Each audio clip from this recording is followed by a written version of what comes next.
അടി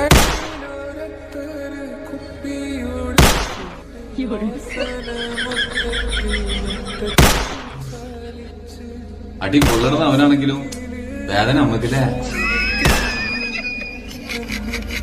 ഇത് റീച്ചിന് വേണ്ടിയിട്ടുള്ള കാട്ടിക്കൂട്ടലൊന്നല്ല, ഇത് കഴപ്പാണ്. ഇതെന്താ സംഭവം എന്നറിയോ?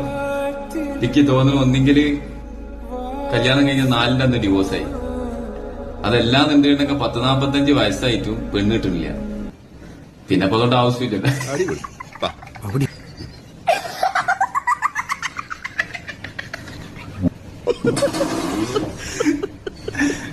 അല്ല, ഇങ്ങനത്തെ കുറെ ഈ ചിന്താഗതിക്കാരുണ്ട്. അങ്ങനെ തോന്നുന്നു. അല്ലാതെ പോനൊക്കെ അവന്റെ കരുത്ത് തെളിയിക്കലാണ് ഉദ്ദേശം എന്നുണ്ടെങ്കിൽ ഏതൊക്കെ സ്ഥലമുണ്ട്. ഇവിടെ അടിക്കി ഇതന്നെ കൊറേ